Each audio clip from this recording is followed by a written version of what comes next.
The sound of silverware against porcelain was the only noise in the dining room.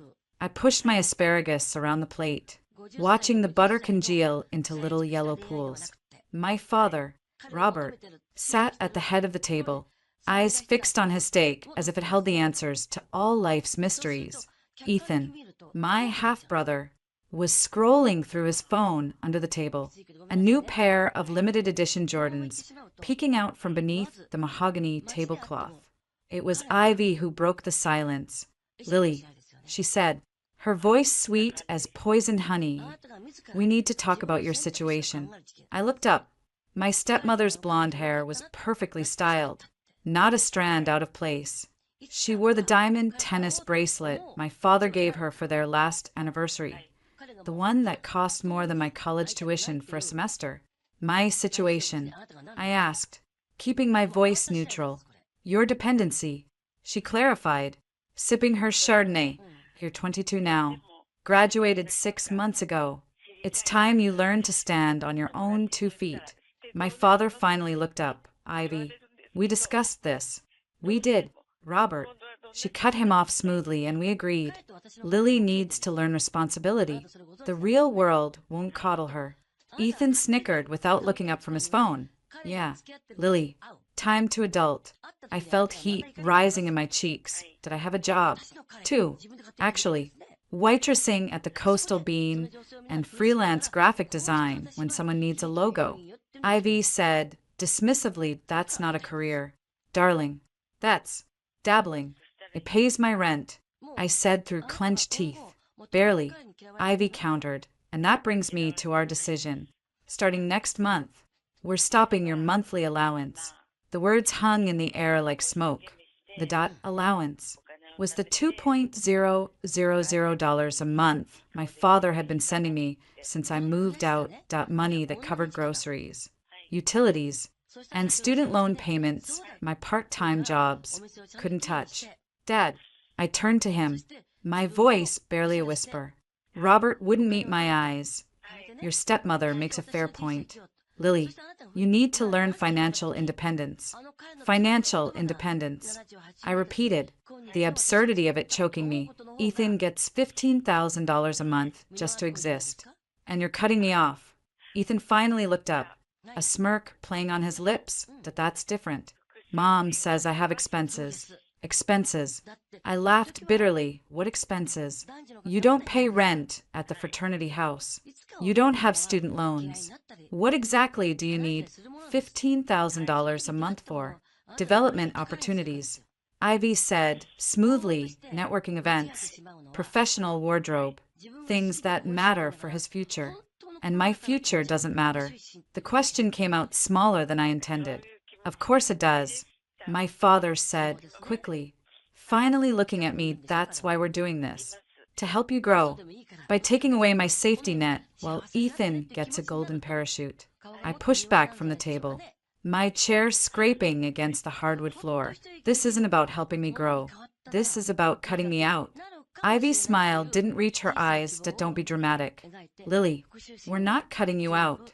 We're encouraging you to spread your wings." "Right." I stood up, my napkin falling to the floor. "Well, consider my wings spread." I didn't wait for a response. I grabbed my bag and walked out of the dining room, through the foyer with its ridiculous crystal chandelier, and out the front door into the cool evening air. Behind me, I could hear Ivy's voice, sweet and poisonous. "She'll thank us for this someday. Robert, you'll see." The Coastal Bean was nearly empty when I arrived for my evening shift. Marco, the manager, raised an eyebrow when he saw me. "You're early," he said, wiping down the espresso machine. "Couldn't stand being home." I muttered, tying my apron around my waist. "Family drama," something like that. The next few hours passed in a blur of lattes and cappuccinos. My mind kept circling back to the dinner table. T.O. Ivy's smug smile. Ethan's indifference. My father's cowardice. $15,000 a month. For what? For being Ivy's son. Earth to Lily. Marco waved a hand in front of my face. "Your boyfriend's here." I looked up. Mark was leaning against the counter, his leather jacket hanging open over a band t-shirt. His dark hair was messy in that deliberately careless way he'd perfected. "Hey," he said, flashing me the smile that had made my knees weak since sophomore year. "You off soon?" "10 minutes," I said, trying to match his casual tone. "Want a coffee while you wait?" "Nah, I'm good." He slid onto a stool. "You okay?" "You seem off." I glanced at Marco, who was pretending not to listen while restocking pastries. "Family stuff." Ivy cut me off. Mark's eyebrows shot up. "Cut you off?" "Like, completely. Starting next month." I wiped down the counter harder than necessary. "Says I need to learn financial independence." "Wow." He whistled low. "That's harsh." Meanwhile, Ethan gets 15 grand a month for expenses. Mark's eyes widened. 15,000 monthly for networking and professional development. I said, imitating Ivy's saccharine tone. Apparently getting blackout drunk at frat parties counts as networking these days. Mark laughed, but it sounded strained. "Well, look on the bright side. You've got me. I'll help you figure it out." I felt a surge of gratitude. Mark hadn't had an easy life either, raised by a single mom who worked 2 jobs, put himself through community college. He understood what it meant to struggle. "Thanks," I said quietly. "I appreciate that. What are boyfriends for?" He reached across the counter and squeezed my hand. "Come on, finish up. I'll take you for tacos." My treat. The taqueria near my apartment was our usual spot. Cheap, greasy, and open late. We took our usual booth in the back, and Mark ordered for both of us without asking what I wanted. He always did that, and I used to find it charming. Tonight, it just felt controlling. "So what's the plan?" he asked after the waiter brought our horchata. "The plan?" I stirred my drink with the straw. "For money," he said, as if it were obvious. "Rent's due in 2 weeks. You've got those student loan payments. How are you going to cover everything?" "I'll pick up more shifts," I said, though I knew Marco didn't have more hours to give. "Maybe find another freelance client." "That's not going to cut it, Lily." Mark leaned forward, his elbows on the sticky table. "You need a real job, with benefits." "I've been applying," I said defensively. "And one's hiring junior designers right now." "Maybe you're looking in the wrong places." "What's that supposed to mean?" He shrugged. "Just that maybe you need to lower your expectations. Take something administrative. A receptionist or something." "A receptionist?"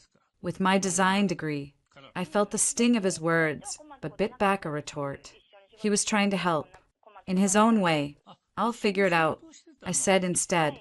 "You know," he said slowly, as if the idea had just occurred to him, that maybe this is a blessing in disguise. "How do you figure?" "Well, you've been complaining about your family for years," he said. "This is your chance to break free, completely. Be your own person. By being broke. By being independent." He corrected. "Look, I know it's scary, but I'll be here for you. We'll make it work." The waiter arrived with our tacos, saving me from having to respond. We ate in silence for a few minutes, the only sound the mariachi music playing softly from the speakers. You could always contest it. Mark sat around a mouthful of carnitas. "Contest what?" "The allowance thing. Maybe talk to a lawyer. See if you have any rights." I laughed humorlessly. "With what money? Lawyers don't work for free." "Mark, I could loan you." "No." I cut him off. "I'm not taking money from you. You're saving for grad school." He looked like he wanted to argue, but thought better of it. "Just think about it." "Okay, don't let them walk all over you." My apartment was dark when I got home. I flipped on the lights, revealing the studio I'd called home for the past year, a single room with a kitchenette in one corner and a bed in the other. The walls were bare, except for a few of my own designs I'd framed. It was a far cry from the 5-bedroom house in Pacific Heights, but it was mine, or it would be, until I couldn't pay rent anymore. I sank onto the bed, the weight of the day crashing down on me. Ivy's smug face floated in my mind's eye, my father's downcast eyes, Ethan's expensive sneakers, And Mark's well-intentioned but ultimately unhelpful advice. $15,000 a month. The number wouldn't leave me alone.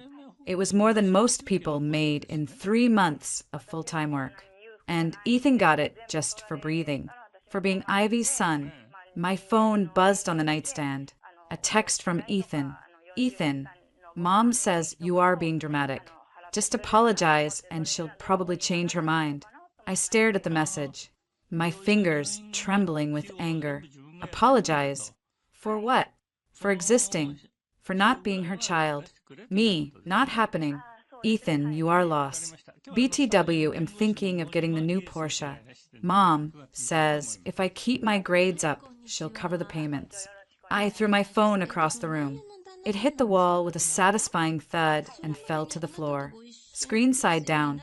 I didn't care if it was cracked. At that moment, I didn't care about anything. The silence that followed was deafening. I could hear my own heartbeat, fast and angry. I could hear the couple next door arguing about money. I could hear the hum of the refrigerator, the one that sometimes stopped working for no reason. And then I heard something else, the muffled sound of voices coming through the thin walls of my apartment building. One of them sounded like Ivy. I pressed my ear to the wall. Not about the money. Robert, Ivy was saying, her voice tinny through the plaster, that it's about principle. She's my daughter. My father's voice responded, weary and defeated. And she's an adult. It's time she started acting like one. Cutting her off completely is what's best for her. Ivy finished. Trust me, darling. I'm doing this for her own good. A bitter laugh escaped my lips. For my own good. Right. Then, quieter, but still audible, that once she's completely dependent on herself, she'll be more manageable. She won't have the resources to fight us on the trust. My blood ran cold. The trust. My mother's trust.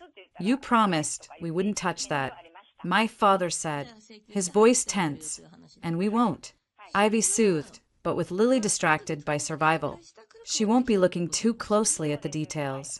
Will she? Arthur's getting old. When he passes, I couldn't hear the rest. I pulled away from the wall, my heart hammering against my ribs. They were talking about my inheritance, about my grandfather, about waiting for him to die so they could get their hands on my mother's money. For a moment, I just stood there in the middle of my shabby apartment, shaking with rage and fear. Then I crossed the room and picked up my phone. The screen was cracked, but it still worked. My finger hovered over Mark's number. He'd know what to do. He always had a plan. But then I remembered the way he'd dismissed my job search, the way he'd suggested I become a receptionist, the way he'd looked almost pleased when I told him about being cut off. I scrolled past his name, past Ethan's, past my father's. I scrolled all the way down to the bottom of my contacts, to the number I hadn't called in months, the number I'd been avoiding because every time I called it, I was reminded of what I'd lost. Grandpa Arthur.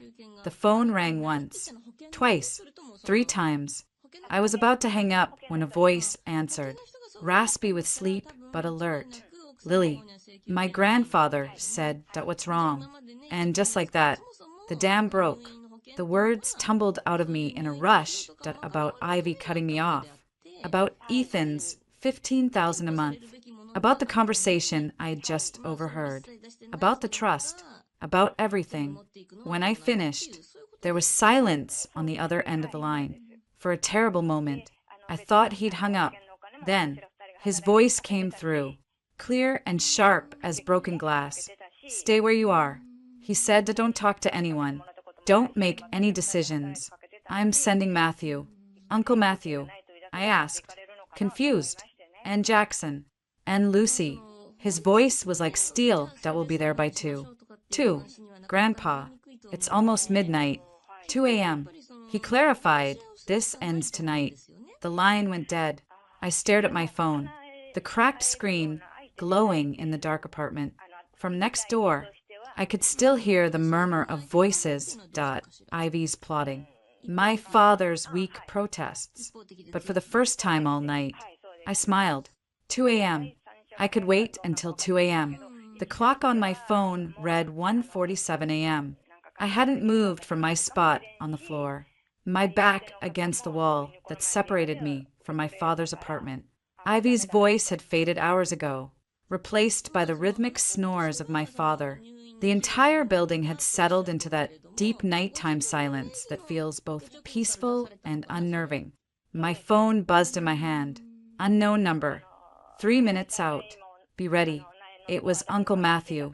I hadn't seen him in over a year, not since Grandpa Arthur's birthday party, when he'd pulled me aside and said, "Your mother would be proud of the woman you're becoming." At the time, I'd thought he was just being sentimental. Now, I wondered if he'd known something even then. A car door slammed outside. Too loud for this hour. Then another. Footsteps echoed in the stairwell, not the shuffling steps of a tired neighbor coming home from a night shift, but purposeful, synchronized steps. Multiple people. A knock came at my door, firm but not urgent. I crossed my small studio and opened it.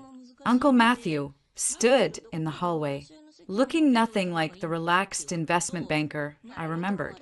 He wore a dark suit despite the hour, his salt and pepper hair perfectly in place. Behind him stood two other people, a man in his 50s with sharp eyes and a leather briefcase, and a woman about my age with red hair pulled into a severe bun and an expensive-looking tablet in her hands. "Lily," Matthew said, stepping inside without waiting for an invitation. "This is Jackson Wright, your grandfather's attorney, and Lucy Chin, trust manager for the Morgan family estate." Jackson gave me a curt nod. "Ms. Morgan." Lucy offered a small, professional smile. "We've been reviewing your file." "My file," I echoed, closing the door behind them. My studio suddenly felt claustrophobic with 4 people in it. "The trust your mother established," Lucy said, her fingers already flying across her tablet screen. "We need to talk about the triggering events." Matthew was looking around my apartment, his expression unreadable. "You've been living here. It's what I can afford," I said defensively, "on $2,000 a month with San Francisco rents." Jackson's voice was dry. "I'd say you've been doing remarkably well, considering." "Let's sit," Matthew said, though there were only 2 chairs at my small dining table. He took one, Jackson took the other, and Lucy leaned against the kitchen counter. I remained standing, feeling like a guest in my own home. Jackson opened his briefcase and pulled out a thick folder. "Lily, when your mother passed away, she established a revocable living trust with very specific terms. Your grandfather Arthur is the current trustee. Your father was named as beneficiary of certain assets, but with conditions." "What conditions?" I asked. "The primary condition was that if he remarried, the trust would automatically restructure," Jackson said, sliding a document across the table toward me. "And if that remarriage resulted in children, further protections would activate." I stared at the legal document, the words swimming before my eyes. "Protections." Your mother wasn't naive. Matthew said quietly. She knew Robert was impressionable. She loved him, but she knew he needed guidance. And she certainly never anticipated someone like Ivy. Lucy tapped her tablet. "According to the trust terms, upon Robert's remarriage, control of the primary assets should have transferred to a separate management structure, with Lily as the ultimate beneficiary. That didn't happen." "Why not?" I asked. "Because your father and Ivy petitioned the court for continued control," Jackson said, his mouth a thin line. "They argued that you were a minor at the time and that they needed access to the funds for your upbringing and education. That was 13 years ago," I said slowly, "and they've been petitioning for extensions ever since." Lucy confirmed. "The latest hearing was 6 months ago. They argued that you were still financially dependent and unable to manage the assets responsibly." The pieces clicked into place with cold, hard clarity. "That's why Ivy cut me off. To prove I'm financially irresponsible." "Exactly," Matthew said. "If you can't support yourself on $2,000 a month in one of the most expensive cities in the country, Then clearly you can't be trusted with a multi-million-dollar trust. Anger, hot and sharp, surged through me. How much are we talking about? Jackson and Matthew exchanged a look. Your mother's estate, plus growth over the past 15 years, is currently valued at approximately $47 million. Lucy said matter-of-factly. The number hung in the air like physical thing. 47 million. I'd known my family had money, the house in Pacific Heights, the private schools, the vacations, but 47 million. My father controls $47 million. My voice sounded strange to my own ears. Controlled. Jackson corrected. Past tense, or at least. He shouldn't be controlling it anymore. The trust terms are clear. The triggering event, Ivy cutting you off in what appears to be bad faith, has activated the final protective clauses. What does that mean? I asked. It means we're going next door. Matthew said, standing up. Right now. Now. I glanced at the clock. It's 2 in the morning. The element of surprise is valuable, Jackson said, gathering his documents. And based on what you overheard tonight, they're actively planning to further manipulate the trust. We need to act before they can execute whatever scheme they're developing. Lucy handed me her tablet. On it was a series of financial statements, transfers, and purchase records. These are Ethan's expenses from the last 6 months. Your monthly allowance comes from the same trust. I scrolled through the documents. $15,000 to a Porsche dealership, $10,000 for fraternity dues, $5,000 at a designer clothing store, $3,000 at a high-end steakhouse. Meanwhile, Lucy continued, swiping to another screen. Your father has been making regular transfers to an offshore account at approximately $20,000 a month for the past 3 years. An offshore account, I repeated, based in the Cayman Islands. Jackson confirmed, under Ivy's name. The betrayal settled in my stomach like lead. So they've been stealing from my trust. Technically, they've been misappropriating funds in violation of the trust terms. Jackson said, but yes. Matthew placed a hand on my shoulder. Lily, I need you to understand something. What we're about to do, it's going to get ugly. Family dynamics, once broken like this, rarely get put back together. I don't want to put back together, I said, surprised by the steel in my own voice. I want what my mother intended for me. Jackson actually smiled a quick, sharp expression. Good, then let's go. The hallway outside our 2 apartments was quiet. Mine was 4B. Theirs was 4A. For a year, I'd lived 20 feet away from people who were systematically stealing my inheritance. Matthew knocked, the same firm. Purposeful knock he'd used on my door. Nothing. He knocked again, louder this time. I heard movement inside. Footsteps. Then my father's groggy voice. Who is it? Matthew Morgan. My uncle called through the door. Open up, Robert. We need to talk. The deadbolt clicked, and the door opened a few inches. My father stood there in his robe, his hair mussed with sleep. When he saw Matthew, then Jackson, then Lucy, then me standing behind them, his face went pale. Matthew, what's? Step aside, Robert, Matthew said, pushing the door open. We filed into the apartment that should have been paid for with my father's money, not my trusts. The difference was immediately apparent. Where my studio was sparse, this place was opulent. Original artwork on the walls, designer furniture, a view of the Bay Bridge that probably cost triple my rent. Ivy appeared from the bedroom, tying a silk robe around her waist. Her expression shifted from annoyance to confusion to cold calculation in the space of 3 seconds. Matthew, she said, her voice carefully neutral. To what do we owe this? Unexpected visit. This isn't a visit. Ivy, Matthew said, it's an intervention. Jackson stepped forward, placing his briefcase on the marble coffee table. Robert Morgan, as trustee of the Elizabeth Morgan Living Trust, you are in violation of multiple terms and conditions. We're here to execute the protective clauses. My father sank onto the white leather sofa, looking suddenly very old. What are you talking about? The trust, Robert, Jackson said, pulling out documents. The one your late wife established to protect her assets and her daughter. Ivy's eyes narrowed. This is highly inappropriate. It's 2 in the morning. Whatever business you have is urgent. Matthew cut her off, based on evidence of systematic misappropriation of funds and what appears to be an active attempt to defraud the beneficiary, Lily, out of her inheritance. Ethan chose that moment to emerge from his bedroom, rubbing his eyes. What's all the noise? Jesus. Lily, what are you doing here? Your family is stealing from me, I said, the words coming out colder than I intended.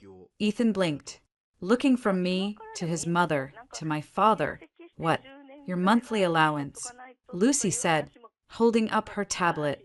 The $15,000, the Porsche payments, the fraternity dues, all paid from a trust that was specifically designed to provide for Lily's education and welfare. Ivy's composure slipped for just a second, a flicker of panic in her eyes before the mask slid back into place. Those are legitimate expenses for Ethan's development. The trust allows for reasonable expenses related to the beneficiary's welfare and education. Jackson corrected. Ethan is not the beneficiary. Lily is, but Robert is the trustee. Ivy started. Jackson interrupted. As of midnight tonight, upon confirmation of the triggering event at your decision to cut off Lily's support while funneling excessive funds to your own son, that the trust has automatically transferred to backup trustees. My father looked up, his eyes wide. What? Arthur Morgan is now the sole trustee, Jackson said, and he's asked us to conduct an immediate audit and restructuring. The color drained from Ivy's face. You can't just barge in here in the middle of the night. Actually, we can, Matthew said, given the evidence of imminent asset dissipation. Lucy swiped on her tablet. In the last week alone, there have been 3 large transfer requests from the trust to external accounts. One for $250,000 to an architectural firm for renovations on a Napa Valley property that's not part of the trust assets. One for $100,000 to a jewelry designer, and one for $500,000 to something listed as investment opportunity with no supporting documentation. I stared at my father. You were going to take $500,000. It's not like that, he said weakly. It's an investment. In what? Jackson asked. Be specific. My father opened his mouth, then closed it. I'll tell you what it is, Matthew said, pulling a document from Jackson's briefcase. It's a down payment on a vineyard that's registered to Ivy's brother, using trust funds for personal investment in a family member's business. That's not just a violation, Robert. That's fraud. The word hung in the air. Ethan finally seemed to wake up fully. Mom, what's going on? It's a misunderstanding, Ivy said quickly, but her voice had lost its usual confident edge. Robert, tell them. But my father was just staring at the floor. His shoulders slumped. Jackson pulled out another document. This is a preliminary injunction from Judge Watanabe. All trust assets are frozen as of 1 hour ago. All accounts, all properties, all investments, pending a full audit. Frozen. Ivy's voice rose. You can't freeze our accounts. We have expenses, bills. You have personal accounts for those. Lucy said calmly. The trust was never meant to be your personal checking account, though you've been treating it that way for years. I spoke for the first time since we'd entered. How much have they taken? Lucy met my eyes. Conservative estimate, about $3.2 million over the past 5 years. That's above and beyond reasonable trustee compensation and legitimate expenses. $3 million. I repeated. The number should have felt abstract, but instead it felt very concrete. $3 million that should have been mine. That should have paid for my education without loans. That should have given me a start in life without worrying about rent. Ethan was looking at his mother with dawning horror. You said the money was from Dad's investments. You said we were fine. We are fine. Ivy snapped, then seemed to remember herself. I mean, there's been some creative accounting, but everything's above board. Creative accounting. Jackson's eyebrow arched. That's an interesting way to describe moving funds between accounts to hide their origin, or listing personal vacations as business development, or charging Ethan's entire lifestyle to a trust meant for Lily. I looked at my father. Did you know? He didn't answer. Robert. Ivy said, her voice sharp. Say something. But my father just shook his head, his eyes still fixed on the floor. Matthew's phone buzzed. He glanced at it, then nodded to Jackson. He's ready. Jackson pulled out one final document, thicker than the others, bound in blue. This is the restructured trust agreement, effective immediately.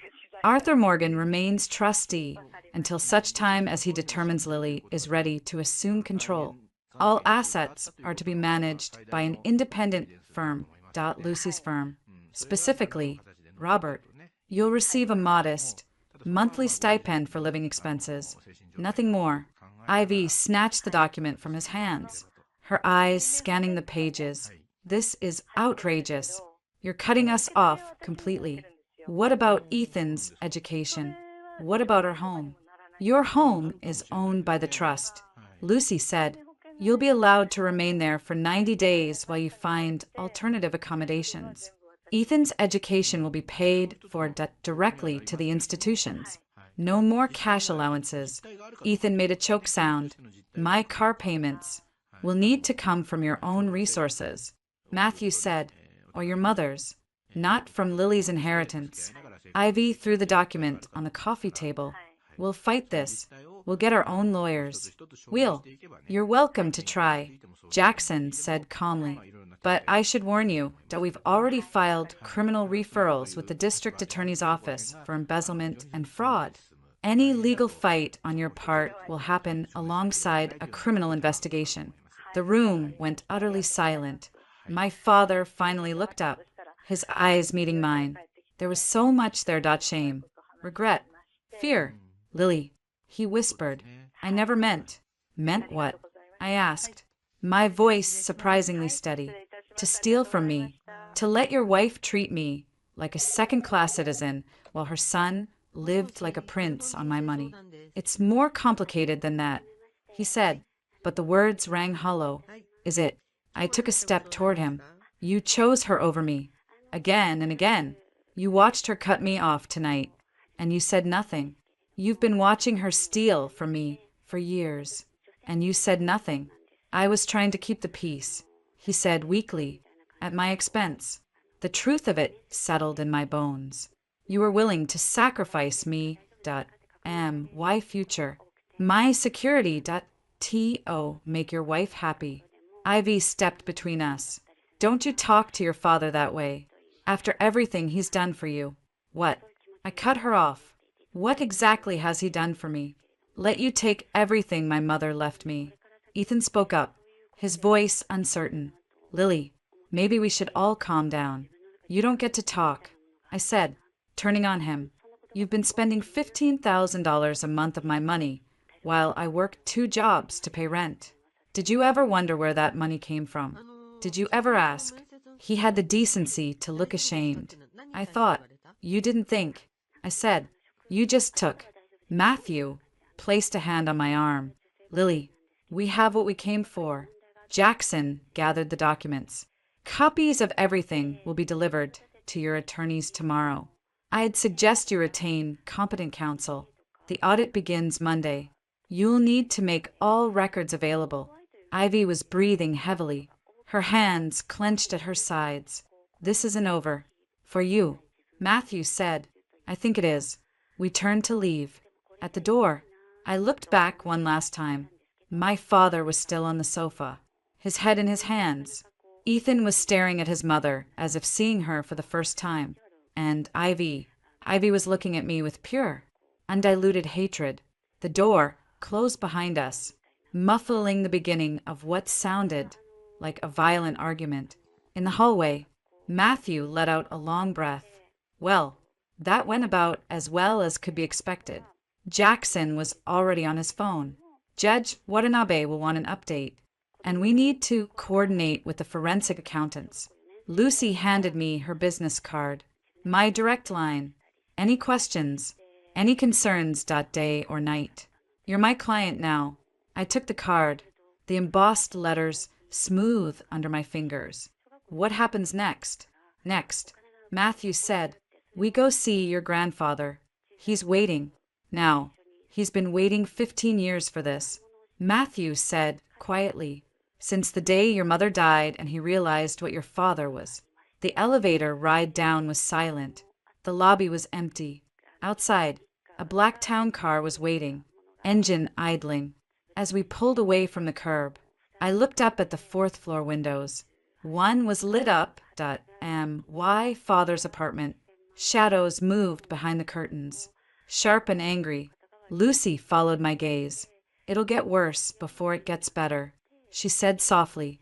They're not going to accept this quietly. I know, I said, but for the first time in years. I wasn't afraid. The playing field was leveling. No more than leveling. It was tilting in my favor. Matthew's phone buzzed again. He answered, listened for a moment, then handed it to me. He wants to talk to you. I took the phone. Grandpa. His voice came through, warm and steady. You did good tonight. Lily, I didn't do anything. I said, you did. I did what your mother would have wanted. He said, what she asked me to do. All those years ago. Protect you. Always. Tears pricked at my eyes, but I blinked them back. Thank you. Don't thank me yet, he said, and I could hear the smile in his voice. The hard part starts tomorrow, but for tonight, rest. You're safe now. The line went dead. I handed the phone back to Matthew. Lucy was watching me. You know, most people in your situation would be crying, or celebrating, or something. I feel like I should feel something, I admitted, but mostly I just feel tired. That's the adrenaline wearing off. Jackson said from the front seat, get some sleep. Tomorrow, we start rebuilding what they took from you. The car moved through the quiet streets, away from the apartment, away from my father, away from the life I'd been living, toward something new, something that was finally, truly mine. The town car moved through sleeping San Francisco streets. Matthew sat beside me, staring out the window at the passing streetlights. Jackson was on the phone in the front seat, his voice a low murmur as he coordinated with someone named David about securing the physical assets. Lucy tapped away on her tablet, the blue light illuminating her focused expression. Where are we going? I finally asked as we crossed the Golden Gate Bridge. Heading north into Marin County. Your grandfather's, Matthew said without looking at me. He wants to see you. I haven't been there since. I trailed off, realizing I hadn't visited my grandfather's house in over 2 years. Not since Ivy made some comment about how Arthur prefers a solitude, and my father stopped suggesting we visit. Since your mother's memorial. Matthew finished for me. I know. The car wound through dark, tree-lined roads. I'd forgotten how remote my grandfather's property was. 40 acres of redwoods and meadows overlooking the Pacific. My mother grew up here. I spent summers here until she died. We turned onto the long gravel driveway. The house appeared at the end, not the mansion Ivy would have preferred, but a sprawling, weathered cedar home that looked like it had grown from the earth itself. Lights glowed in every window. Arthur Morgan stood on the porch as we pulled up. He leaned on a polished walnut cane, but his posture was straight, his eyes sharp in the porch light. At 78, he looked every bit the retired federal judge. He was not imposing, observant, and utterly unsurprised by our middle-of-the-night arrival. I stepped out of the car. The cool coastal air sharp with the scent of salt and eucalyptus. For a moment, we just looked at each other. Jure taller, he said finally. You're shorter, I replied, and a ghost of a smile touched his lips. He opened his arms, and I walked into the hug I hadn't realized I needed. He smelled like leather books and wood smoke, exactly as I remembered. Come inside, he said, releasing me but keeping a hand on my shoulder. We have things to discuss. The house was exactly as I remembered, worn oriental rugs, floor-to-ceiling bookshelves, my mother's childhood piano in the corner. But now, the dining table was covered with file boxes and document stacks. 3 laptops glowed beside a coffee service that looked like it had been refreshed recently. This is a war room, I said. This is where we've been preparing, Arthur corrected, lowering himself into a chair at the head of the table. Sit, Lily. Everyone, sit. Jackson, Lucy, and Matthew took seats around the table. I sat beside my grandfather. Arthur looked at me, his blue eyes like my mother's, studying my face. Tell me everything. From the beginning. So I did. The dinner, Ivy's announcement, Ethan's smugness, my father's silence, the overheard conversation about the trust, Mark's reaction, everything. When I finished, Arthur nodded slowly. Ivy always was ambitious. I warned your father, but he spread his hands. Love makes fools of us all. This wasn't love, Matthew said quietly. This was calculation. Indeed, Arthur turned to Jackson. The injunction is secured. Signed by Judge Watanabe at 11:45 tonight. Jackson confirmed. All accounts frozen. We have forensic accountants ready to start Monday morning. And the criminal referral submitted electronically at midnight. The DA's office will see it first thing Monday. Arthur looked at Lucy. The asset inventory, complete as of 2 hours ago. Lucy said, turning her tablet to show him. Real properties, investment portfolios, liquid assets. The trust was structured with multiple layers of protection. But Robert and Ivy managed to bypass several through creative interpretation of the trustee powers. How much is left? I asked. Approximately 43 million in trust-managed assets. Lucy said, plus another 8 in non-trust assets that should have been included but were deliberately excluded from the inventory your father submitted to the court. $51 million. I said numbly. Your mother was a very savvy investor, Arthur said, and she had excellent advisors. He looked at Matthew, who gave a small, acknowledging nod. So what happens now? I asked. Now, Arthur said, we rebuild what they dismantled. But first, he pushed a file folder toward me. Read this. I opened it. On top was a handwritten letter in my mother's looping script. My dearest Lily, if you're reading this, I'm gone. And you're facing what I always feared, people who would try to take what's yours. Know this, everything I built for you, not for your father, though I loved him, not for any future wives or children he might have. For you, your grandfather has instructions. Trust him. Trust Matthew. They'll protect you when I cannot. Be brave, my darling girl. Be the woman I know you can be. All my love, Mom. Tears blurred the words. I hadn't seen my mother's handwriting in 15 years. Ivy had cleaned out her things when we moved, donating them to charity before I could protest. Keep reading, Arthur said gently. Beneath the letter were documents, trust agreements, property deeds, stock certificates, and at the very bottom, a single sheet of paper with a list of names and numbers. What's this? I asked. Your mother's contingency plan, Arthur said. People she trusted, resources she arranged. Everything from the name of the private investigator who verified Ivy's background. Verified her background. I interrupted. Did you think we didn't look into her? Arthur's smile was thin. Ivy came from nothing. Ambitious. Married her first husband for money. Divorced him when she met someone richer. Your father wasn't her first target, Lily, just her most successful. The pieces clicked into place with cold precision. She planned this from the beginning. From the moment she met your father at that charity gala. Matthew confirmed. We have records of her researching the family beforehand. She knew exactly what she was walking into. I looked at the list again. At the bottom, circled, David Chen, security. David is Lucy's brother. Arthur explained. He's been monitoring the situation for years. The surveillance in your building. The financial tracking, all part of your mother's arrangements.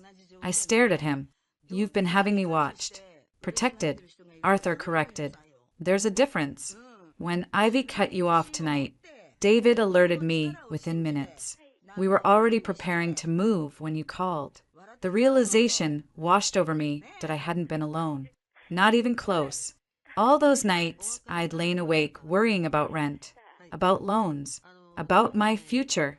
Someone had been watching. Someone had known. Why didn't you tell me? My voice shook with something between anger and relief. Because part of the trust terms required you to reach out. Arthur said, your mother wanted you to come into your inheritance willingly, not have it thrust upon you. She wanted you to ask for help. And if I never called, I would have intervened next month. Arthur said, when the eviction notice came. I stared at him. What eviction notice? Your apartment building was purchased 6 months ago by a shell corporation. Lucy said, tapping her tablet. Turns out the corporation is owned by Ivy's brother. The rent increases were just the beginning. By next month, they plan to convert the building to condos and terminate all rental agreements. So I'd be homeless, I said slowly, with no income, desperate, and more willing to accept whatever compromise Ivy offered regarding the trust. Jackson finished.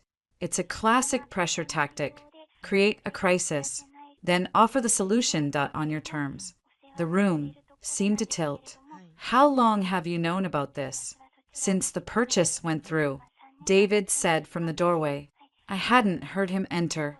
He looked to be in his late 30s, with the same sharp eyes as his sister, but a more guarded demeanor. He wore dark clothes that seemed to blend into the shadows. David, Arthur said by way of introduction. He's been coordinating physical surveillance. David nodded to me. Your stepmother has been planning this for about a year. The apartment purchase was phase 1. Cutting you off was phase 2. Phase 3 would have been offering you a lump sum from the trust. Maybe $1 million that in exchange for signing away future claims. And if I refused, I asked, then you'd be homeless, jobless, and without resources to fight. David said matter-of-factly, most people in that situation take the deal. I looked around the table. T. Arthur's steady gaze, Matthew's grim expression, Jackson's professional detachment, Lucy's focused attention, David's watchful stillness. These people had been working in the background of my life, protecting an inheritance I didn't even know was fully mine. What else don't I know? I asked. Arthur pushed another folder toward me. Open it. Inside were photographs.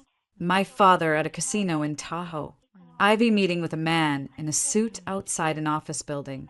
Ethan with his Porsche. And Mark sitting across from Ivy at a cafe, leaning forward as if in deep conversation. When was this taken? My voice sounded very far away. 3 days ago, David said. They've been meeting monthly for about 6 months. Mark and Ivy. The betrayal was so complete it felt almost academic, like studying a specimen under glass. Why? According to their conversation, which, full disclosure, was recorded, Mark agreed to encourage your dependence on him. David said, make you feel like you had no options except what Ivy offered. In return, Ivy would ensure Mark received a consulting fee from the trust point $50,000 upon successful resolution. Successful resolution meaning me signing away my rights. I said, yes. I stood up, needing to move, needing to breathe. I walked to the wall of windows overlooking the dark ocean. My reflection stared back at me pale, wide-eyed, looking younger than my 22 years. Lily, Arthur began. I need a minute, I said without turning. The room was quiet behind me. I heard the soft clink of a cup being set in a saucer, the rustle of paper, a low murmur of conversation. Mark, my boyfriend of 2 years, the one who'd held me when I cried about my family, who'd told me I was strong enough to make it on my own, who'd suggested, just tonight, that maybe getting cut off was a blessing in disguise. All of it calculated, all of it part of Ivy's plan. I turned back to the room. What do we do now? Arthur looked at me with something like pride. Now we execute your mother's contingency plan, the one she designed for exactly the situation. Lucy opened a new file on her tablet. Phase 1, secure all assets. That's done. Phase 2, legal offensive. Jackson has already filed 12 motions, ranging from injunction enforcement to clawback proceedings for misappropriated funds. Clawback? I asked, getting the money back. Jackson clarified, the $3.2 million they took, plus interest, plus penalties. We're also pursuing dissolution of your father and Ivy's marriage under California's fraud statutes. You can do that? I asked, with evidence of financial fraud perpetrated by one spouse against the other's estate. Absolutely. Jackson's smile was razor thin, particularly when the defrauded spouse is deceased and the victim is her child.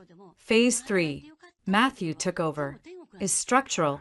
We reconstitute the trust with you as primary beneficiary and Arthur as trustee until you're 25 or complete the financial management course your mother specified. What course? Your mother was very specific. Arthur said she wanted you to understand money, to not just have it. There's a 6-month program at Stanford. Business, finance, estate management. She arranged it years ago. Your spot is held, paid for from a separate account Ivy never knew about. I sank back into my chair. She thought of everything. Elizabeth was the smartest person I ever knew. Arthur said softly, and she loved you more than anything in this world. This, he gestured at the documents spread across the table. This was her final act of love, protecting you from the world, even from your own father. If necessary, the grandfather clock in the hallway chimed 4 a.m. Outside, the sky was beginning to lighten from black to deep blue. You should get some rest. Arthur said, your old room is made up. We'll continue in the morning. Will they come here? I asked. My father, Ivy. David answered from his position by the door. The property has a gate and security system. They won't get within a mile of the house. And if they try, he didn't finish the sentence. But the implication was clear. I stood, my legs unsteady. Thank you, all of you. Arthur pushed himself up, leaning on his cane. I'll show you to your room. We walked down the familiar hallway, past the library, past the sunroom, to the room that had been mine every summer. The door creaked open on the same hinges. Nothing had changed. The same white iron bed, the same quilt my grandmother made, the same books on the shelves Nancy drew. Harry Potter, the Chronicles of Narnia, my mother's childhood books, then mine. I kept it ready. Arthur said from the doorway, just in case. I turned to him. Did you think it would come to this? I hoped it wouldn't. He leaned against the doorframe, looking suddenly tired. Your father, he was a good man once. Weak, but good. Your mother saw something in him. I never did, but she loved him. And after she died, he fell apart. I finished, and Ivy picked up the pieces. Arthur's mouth tightened. She rebuilt him into what she wanted. Someone pliable, someone she could control. Why didn't you stop it sooner? Because you were a child, he said simply. And taking you from your father, even a flawed father, is a serious thing. I intervened where I could dot the trust protections, the surveillance, but I couldn't remove you from your home without cause. Not until now. He stepped into the room, his hand brushing the spine of the lion, the witch and the wardrobian the shelf. Your mother loved this book, said it taught her that there were whole other worlds waiting, if you just knew where to look. I remember. He looked at me, his eyes bright with unshed tears. She'd be so proud of the woman you've become, despite everything. I hugged him, then this stern, proud man who had quietly guarded my back for 15 years. He patted my back awkwardly, then cleared his throat. Sleep. We have a long day tomorrow. After he left, I changed into the pajamas, laid out on the bed, too small, from when I was 16, but soft and familiar. I climbed under the quilt and stared at the ceiling. My phone buzzed on the nightstand. I picked it up. Mark, hey babe, you okay? Heard things got intense with your family tonight. Want me to come over? I stared at the message. The concern felt genuine. The pet name, the offer of comfort. But I knew now. I knew it was all part of the script. My fingers hovered over the keyboard. I could play along, see how far he'd take it, gather evidence. But the thought made me tired. So tired, I typed a reply. Me, I'm fine. Staying with family. Don't contact me again. I blocked his number before he could respond. Then I blocked Ivy, Ethan, my father. The last thing I saw before I fell asleep was the photograph David had shown me. Mark and Ivy, heads together, plotting my future without me. My last thought was that my mother, from beyond the grave, had given me something more valuable than money. She'd given me the truth. I woke to sunlight streaming through familiar lace curtains and the smell of coffee and bacon. For a disorienting moment, I was 15 again, visiting Grandpa Arthur for the summer, before my mother's illness, before everything changed. Then I remembered the dinner, the confrontation, Mark's betrayal, the truth about the money. The digital clock on the bedside table read 8:47 a.m. I'd slept for almost 4 hours, more than I expected. From downstairs came the murmur of voices and the clatter of dishes. I found jeans and a sweater in the dresser, my old clothes, smelling faintly of cedar. They fit loosely. I'd lost weight since college, worrying about bills and rent. The thought made me angry now. I'd been starving while Ivy and Ethan feasted on my inheritance. Downstairs, the dining table had been cleared of documents and set for breakfast. Arthur sat at the head, reading a legal brief. Jackson was on the phone by the window, speaking in low, urgent tones. Lucy and David sat together, their heads bent over a tablet. Matthew was in the kitchen, flipping pancakes with a practiced hand. Morning, Arthur said without looking up. Coffee's fresh. Matthew's making his famous blueberry pancakes. I remember. I said, pouring myself a mug. The coffee was strong and rich, unlike the cheap stuff I'd been drinking for years. Any developments? Arthur set down the brief. Your father called at 6 a.m. 5 times. I froze with the mug halfway to my lips. What did he say? He didn't get through. David said from the table, the property is set to route all unrecognized numbers to voicemail. He left messages. Can I hear them? Arthur nodded to Lucy, who tapped her tablet. My father's voice filled the room, strained and desperate. Arthur, please, we need to talk. This is all a misunderstanding. Ivy went too far, but we can fix this. Just call me back. The second message was more urgent. Lily, if you're there, please, I'm your father. I love you. This isn't what it looks like. Ivy's just. She's scared. We're all scared. Let's talk like a family.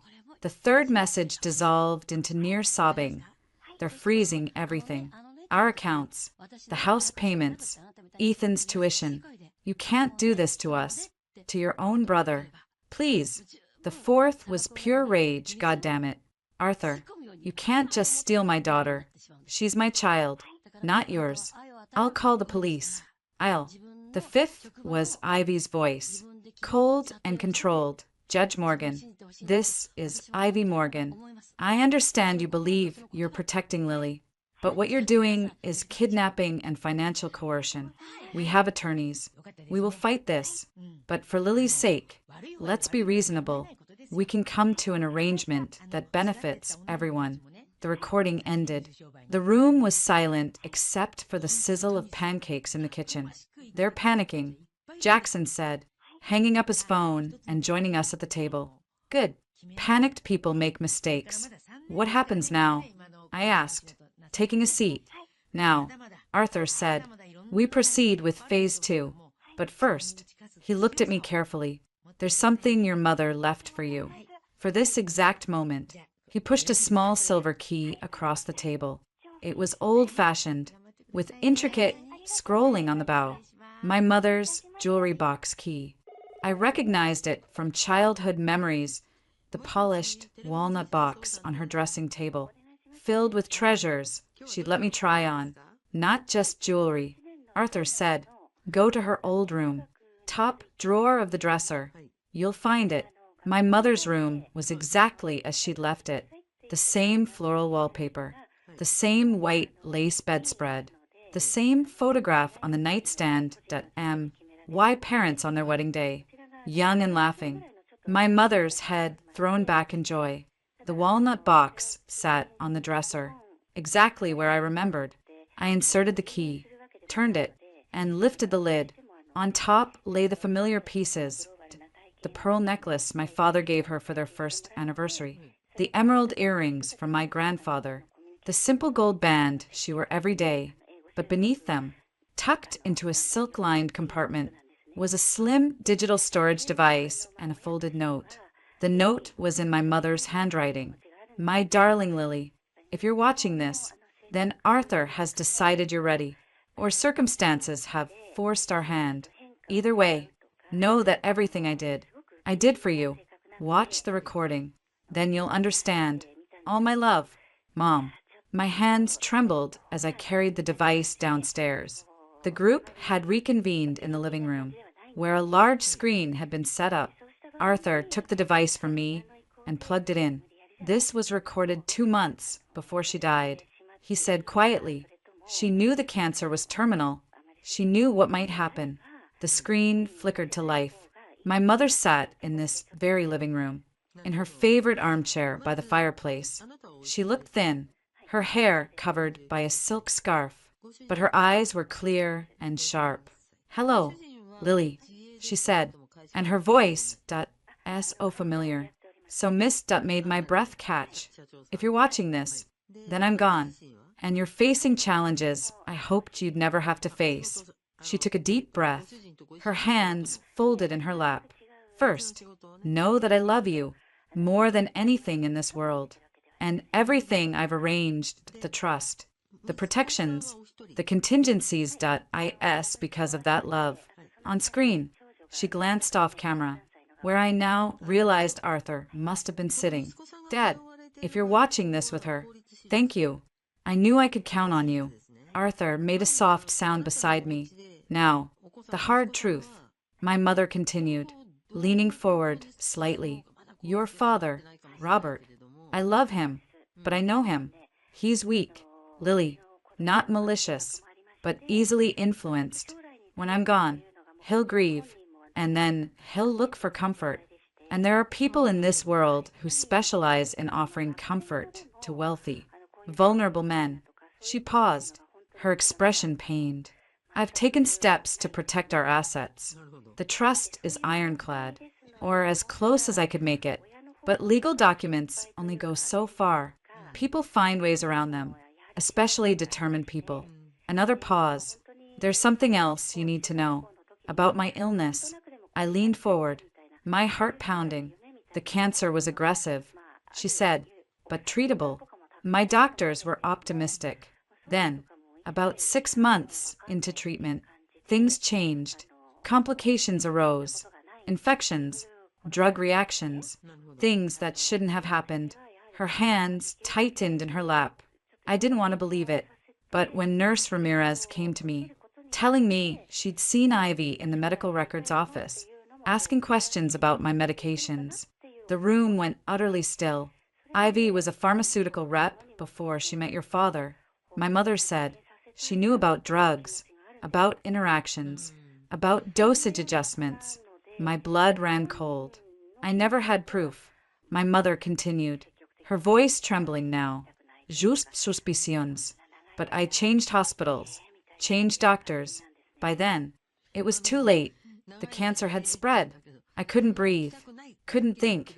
So if you're watching this, my mother said, looking directly into the camera, her eyes fierce, it means my suspicions were correct. It means Ivy wasn't content to wait for me to die. She helped it along. The recording ended. The screen went black. No one spoke.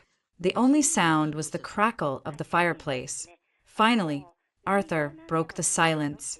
Elizabeth told me her suspicions 2 weeks before she died. I wanted to go to the police. She refused, said without proof. It would just look like the rantings of a dying woman, and it would put you in danger, put me in danger. My voice sounded strange, far away, if Ivy was capable of that. Arthur said, his own voice tight with suppressed emotion. What would she do to a child who stood between her and $50 million? Matthew spoke from the doorway, his face pale. We investigated quietly. The hospital records from that time period were incomplete. Several nurses, including the one your mother mentioned, left suddenly. The paper trail was a mess. We never stopped looking. David said, my firm has been quietly gathering information for years. It's why the surveillance was so extensive. It wasn't just about the money. I stood up, needing to move, needing air. You think Ivy killed my mother. We think she may have accelerated the process. Jackson said carefully, and we think your father might suspect. Or no.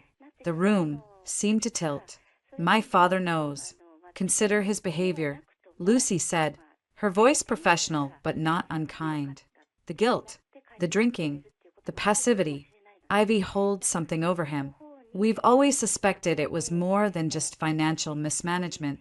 I thought of my father's hollow eyes, his slumped shoulders, the way he flinched when Ivy raised her voice. I'd thought it was weakness. What if it was guilt? The timing fits.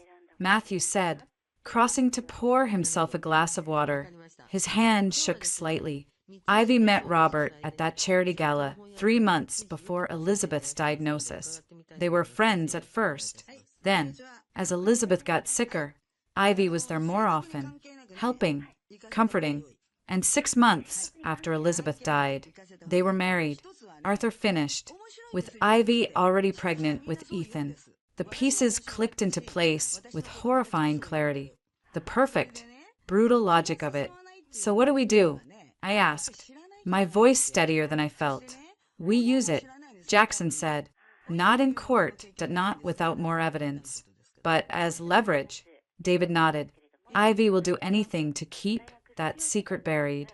Anything. We offer her a deal, walk away quietly. Or we reopen the investigation into your mother's death. And my father? I asked. Arthur looked at me, his expression grim. That's your decision, Lily. He's complicit, whether through action or inaction. He's allowed this to happen. He's allowed you to be victimized. My phone buzzed at a new email notification. I glanced at it, then froze. From Ethan Morgan. Subject, we need to talk. Lily, Mom and Dad are losing it. The house is insane. Lawyers everywhere. They're talking about going to the press, saying Grandpa kidnapped you, saying you're mentally unstable and he's exploiting you. I don't know what's true anymore. Mom says one thing, Dad says another. The money's all frozen. My car got repossessed this morning. The school says my tuition isn't paid. I know I've been an asshole. I know I took the money and didn't ask questions. But I didn't know. Lily, I swear I didn't know where it was coming from. Can we talk? Just you and me. No parents. No lawyers. Ethan. I showed the email to the room. Arthur read it. His expression unreadable. He's scared, Matthew said, and he's realizing his golden ticket just got canceled. He could be useful.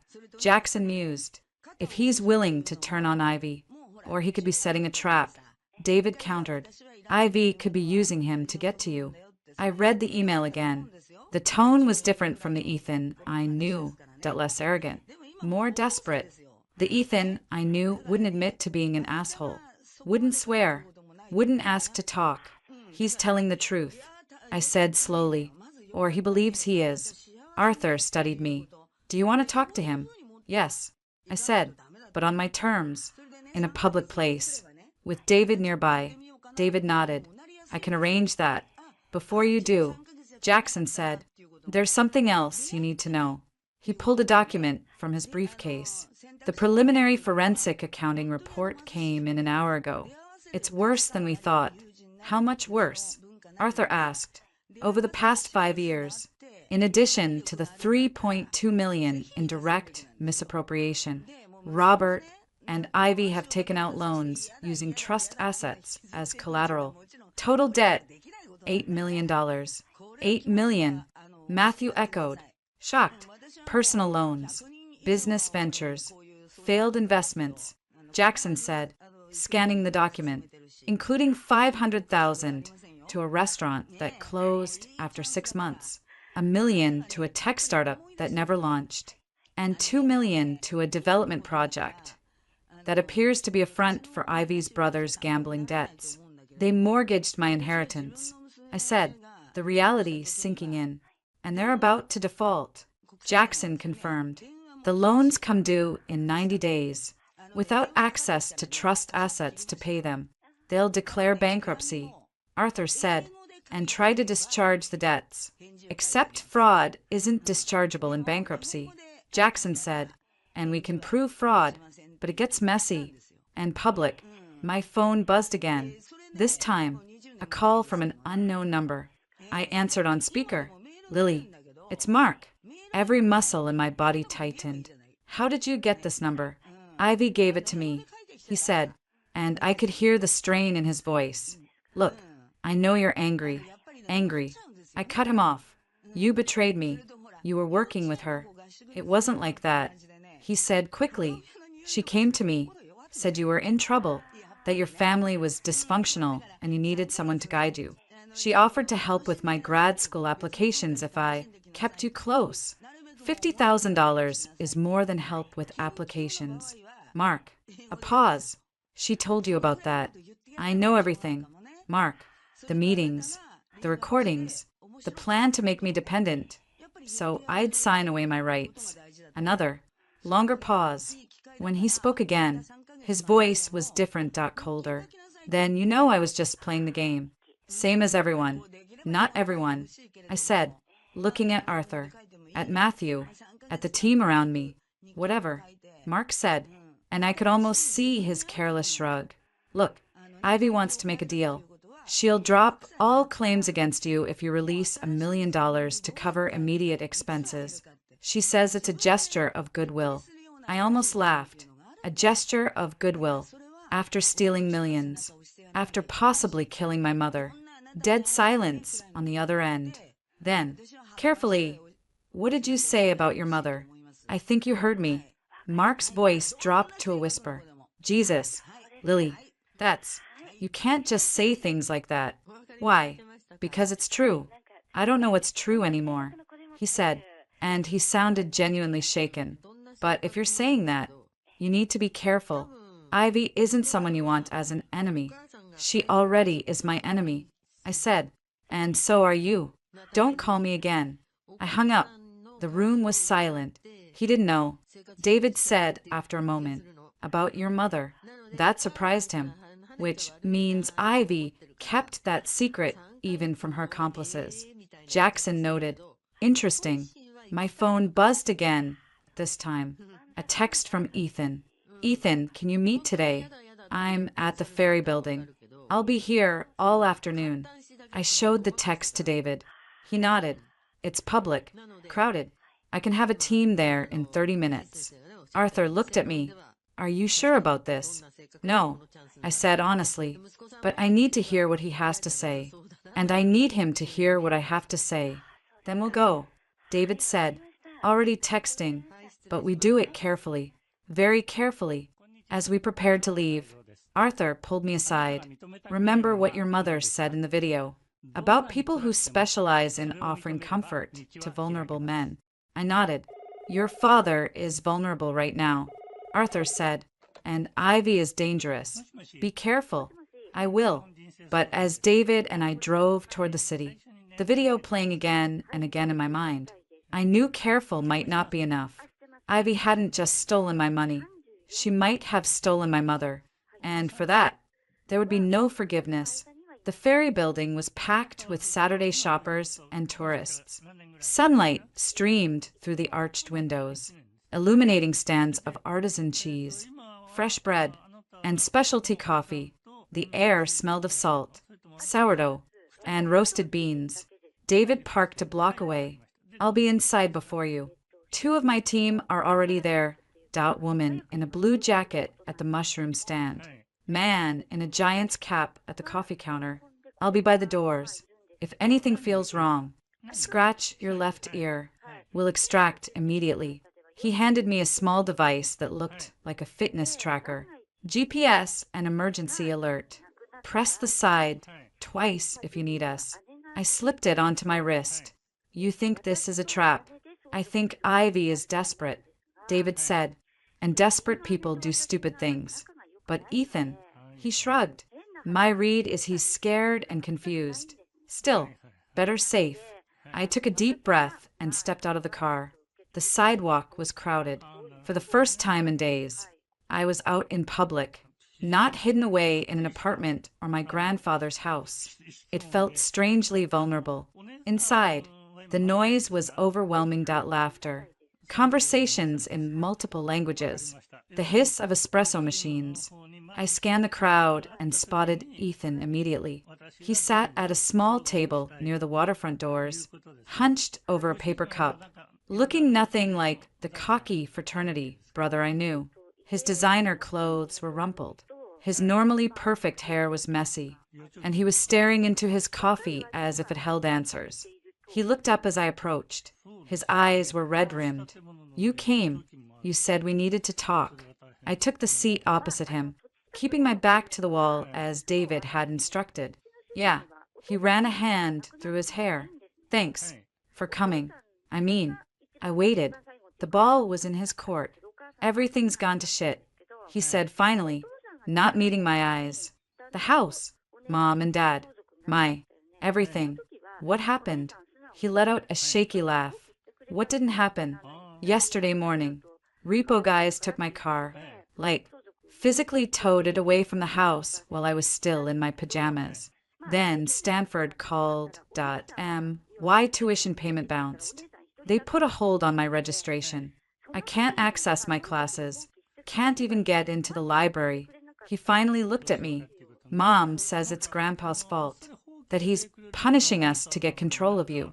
Dad just sits there, drinking, not saying anything. And what do you think? I asked. I think. He swallowed hard. I think I've been an idiot. A spoiled, entitled idiot. But I didn't know. Lily, I swear to God, I didn't know the money was yours. Mom always said it was family money. That Dad had investments. That we were comfortable. $15,000 a month comfortable. I couldn't keep the edge from my voice. He flinched. I know how it sounds, but when it's all you've ever known, you don't question it. You just live. I studied him. The Ethan I knew would never admit to being an idiot, would never look this vulnerable. Either he was a fantastic actor, or this was real. Why did you want to talk to me? I asked. Because I don't know who to believe anymore. He said, his voice breaking. Mom says one thing. The lawyers say another. The bank statements. Jesus. The bank statements. What bank statements? The ones the lawyers sent. He said, this morning, a whole package showing transfers from something called the Elizabeth Morgan Trust to our personal accounts. To my account. For years, Jackson had moved faster than I expected. Mom said they were forgeries. Ethan continued. But then I checked my own online banking. The deposits were there, exactly like the statements showed. $15,000 on the first of every month. For 3 years. He looked at me, his eyes pleading. Is it true? Was I living on your money? Yes, I said quietly. And so was Ivy. And so was Dad. To an extent. He closed his eyes. How much? Total. Over $3 million in the last 5 years. I said, plus loans they took out using trust assets as collateral. $8 million in debt that's about to come due. Ethan paled. $8 million. Default in 90 days. I confirmed. My God. He put his head in his hands. What have they done? More than you know. I said. Did you know Mark was working with Ivy? His head snapped up. Mark. Your Mark. She was paying him. I said. To keep me dependent. To steer me toward accepting a settlement. Ethan looked sick. I didn't know. I swear. I believe you. I said, and realized I meant it. Ethan was many things. Spoiled. Entitled. Oblivious. But he wasn't a strategist. That was Ivy's department. There's more. I said slowly, weighing how much to reveal. About Mom. Our mom. He stilled. What about her? I lowered my voice, leaning forward. She recorded a video before she died. She suspected. She thought Ivy might have hastened things. Ethan stared at me, comprehension dawning slowly. Then horror. No. No. Mom wouldn't. Wouldn't she? I asked. To get the money. The house. The life. But He shook his head. But the doubt was there now, planted and growing. No. That's insane. Check the timeline. I said. Ivy met Dad 3 months before Mom's diagnosis. She was helping through the illness. They were married 6 months after Mom died. You were born 7 months after that. The math was brutal and obvious. Ethan pushed back from the table, standing abruptly. I need air, Ethan. But he was already pushing through the crowd toward the waterfront doors.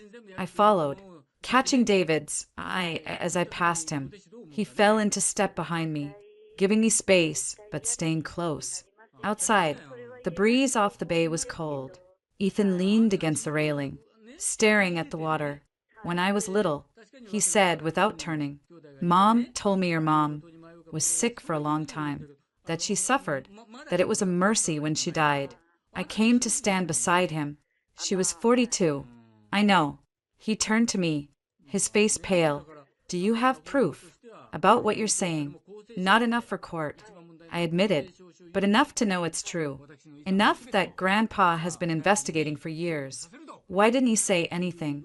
Because, without proof, it's just a suspicion, I said, and because I was a kid. He was protecting me. Ethan was quiet for a long time. The gulls cried overhead. A fairy horn sounded in the distance. All these years, he said finally, I thought you resented me because I was younger, because I got attention, because, I don't know, normal sibling stuff. I resented you because you got everything, I said bluntly, and I got scraps, because Ivy made sure of it. He nodded slowly. What happens now? Now, I said, you have a choice. You can stay with Ivy, help her fight, or you can walk away. And if I walk away, there's an education fund in the trust. I said, for both of us. Mom set it up. It pays for tuition, books, reasonable living expenses. Not $15,000 a month, but enough. If you cut ties with Ivy, you can access it. He looked at me sharply. You'd do that. After everything. You're my brother, I said, and realized it was true. However complicated, however messed up our family was, he was my brother, and Mom would have wanted you taken care of, just not at my expense. He was silent again, thinking, what about Dad? That's up to him, I said, but if he knew, if he suspected about Mom and did nothing. Yeah, Ethan's voice was thick. I get it. My phone buzzed. A text from an unknown number. Unknown. Tell your brother to come home. Now, or there will be consequences. I showed it to Ethan. His face tightened. That's Mom. How does she know we're together? He pulled out his phone, showing me a tracking app. Family locator. She insisted after I got my license. Said it was for safety. Turn it off. I said, right now. He fumbled with the phone, his hands shaking. It's password protected. She set it up. Give it to me. I took the phone and, without hesitation, threw it over the railing into the bay. It hit the water with a small splash. Ethan stared at me. That was a $2,000 phone. It was a $2,000 leash. I corrected. Now she can't track you. He looked from the water back to me, a strange expression on his face. You're different. I'm done being the victim. I said simply. David approached then, his own phone to his ear. He listened, then said, Understood. He turned to us. We need to leave. Now. Why? I asked. Ivy just left the house. David said, heading this direction. And she's not alone. Who's with her? Ethan asked. Mark. David said, meeting my eyes. And two men we don't recognize. Large. Professional. Ethan's eyes widened. What does that mean? It means your mother isn't coming for a chat. David said grimly. Lily, we need to go. Come with us. I said to Ethan. He hesitated, looking back toward the city, toward the life he knew. Ethan, I pressed. This is your chance to choose. He took a deep breath. Okay. Yeah. Okay. David led us quickly through the crowd, out a side exit, and into a waiting SUV I hadn't noticed before. The woman in the blue jacket was behind the wheel. She pulled away from the curb, smoothly, merging into traffic, just as another car, a black Mercedes I recognized as Ivy's, pulled up in front of the ferry building. In the back seat, Ethan stared as Ivy, Mark, and two large men got out of the Mercedes and hurried inside. They were really coming for you, he said, his voice hollow. Not just me, I said, watching as David scanned the surroundings. You too. Now, my phone buzzed again. This time, it was Ivy calling. I answered on speaker. Where is he? Ivy's voice was sharp, all pretense of sweetness gone. Who? I asked. Ethan. His phone is off.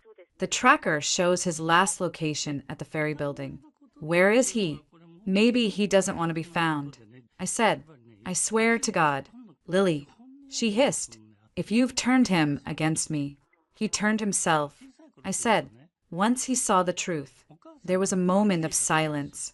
When Ivy spoke again, her voice was lower, more dangerous.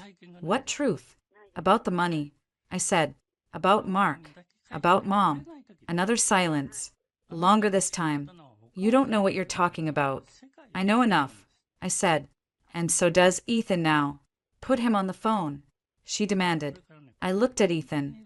He shook his head, his eyes wide with something that looked like fear. He doesn't want to talk to you. I said, Ethan. Ivy said, her voice shifting to that manipulative, sweet tone I knew so well. Honey, whatever she told you, it's not true. Your sister is confused. She's being manipulated by your grandfather. Come home. We'll talk about this as a family. Ethan reached for the phone. I handed it to him. Mom. His voice was shaky. Oh, thank God. Ivy said, the relief sounding genuine. Are you okay? Did they hurt you? No one hurt me. Ethan said, I saw the bank statements. Mom, the ones from the lawyers. That's all fabricated. Sweetheart, Ivy said quickly, your grandfather's people are very clever. They can make anything look real. They matched my online banking. Ethan said, exactly. A pause. Well, there are explanations for that. Technical things. Glitches. Come home, and I'll explain everything. Did you pay Mark to manipulate Lily? Ethan asked bluntly. What? No, of course not. Mark is her boyfriend. He cares about her. I heard the recording. Ethan said, and I realized he was bluffing, but effectively, of you two talking at the cafe about the 50,000. The silence this time was absolute. When Ivy finally spoke, her voice was different, colder, harder. Who told you about that? So it's true, Ethan said, his voice breaking. All of it. The money, the manipulation, everything. Ethan, listen to me very carefully. Ivy said, each word precise and sharp. You are my son, my blood, whatever you think you know, whatever Lily has told you. Remember that. Family comes first. Always. Did you kill her? Ethan whispered.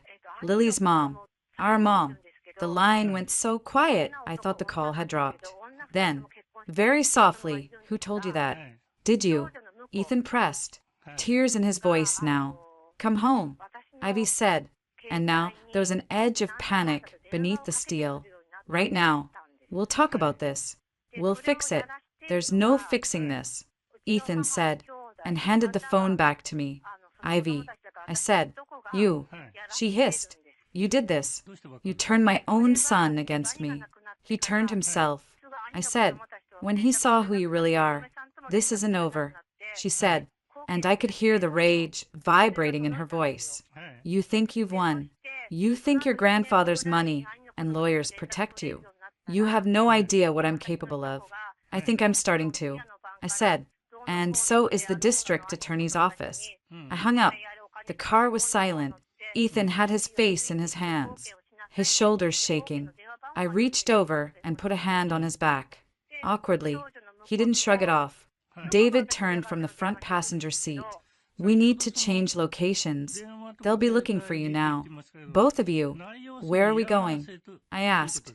Somewhere safe, David said. Somewhere Ivy doesn't know about. He gave an address to the driver, who nodded and changed direction. Ethan lifted his head, wiping his eyes. What happens now? Now, David said. We keep you safe while Jackson and Arthur execute Phase 3. What's Phase 3? Ethan asked. I answered, watching the city streets blur past, making sure Ivy never hurts anyone again. My phone buzzed with a text from Arthur. Arthur, Ethan with you. Me, yes. Safe. Arthur, good. Bring him home. We have things to discuss. Arthur and Lily. Me, yes. Arthur, the police just called. Ivy filed a missing person report on Ethan. She's telling them you kidnapped him. I stared at the text, then showed it to David. He cursed softly. That complicates things, he said, but we expected it. We have the bank statements, the recordings, Ethan's age. It won't stick, but it will cause problems. I said, temporarily. David agreed. But sometimes you have to walk through the fire to get to the other side. Ethan was watching us, looking younger than his 20 years. I'm sorry, he said quietly, for everything, for being blind, for being me. You were a kid, I said, and realized I meant it. She raised you to be exactly what you were. That's on her, not you. But I'm not a kid anymore, he said, and for the first time, I heard something like determination in his voice. So what do I do now? I looked at him, why half-brother, my mother's husband's son, the unwitting beneficiary of a theft I hadn't known was happening. You help us make it right, I said. He nodded slowly. Okay, tell me what to do. And as we drove toward safety, toward my grandfather's house, toward the next phase of this battle, I realized something had shifted. It wasn't just me against them anymore. We were becoming an us. And Ivy had just made her biggest mistake, yet she'd underestimated her own son. The safe house was a modest craftsman bungalow in Berkeley, owned by one of Arthur's former law clerks. David swept the house with professional efficiency, while Ethan and I waited in the car. Clear, David finally said, opening the back door. We can stay here tonight. Tomorrow, we'll move again. The house was sparsely furnished, but clean.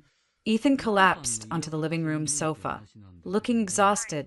I took the armchair opposite him. David set up security equipment by the windows. Small, discrete devices that blinked with red lights, motion sensors and cameras.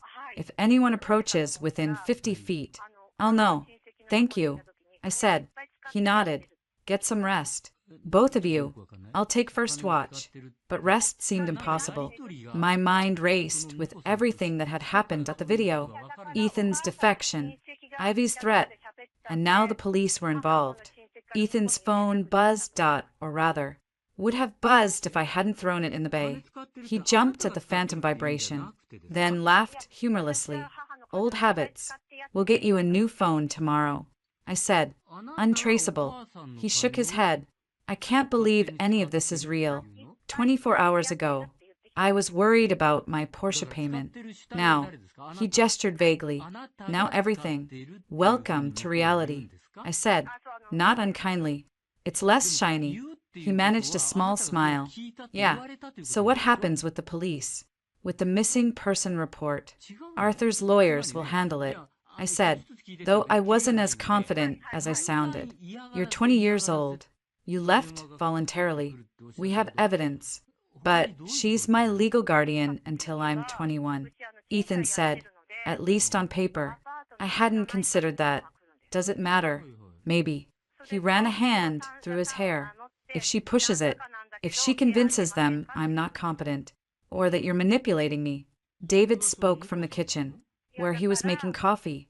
That's why we have the recordings, the bank statements, the timeline. A judge will see through it. Will they? Ethan asked, his voice small. She's good, David. You don't know how good. She can cry on command. She can make anyone believe she's the victim. I knew he was right. I'd seen Ivy work her magic on teachers, neighbors, even my father's business associates. The sweet, concerned stepmother, the woman just trying to hold her family together. My phone buzzed. This time, it was Jackson. Lily, he said without preamble, we have a problem. What kind of problem?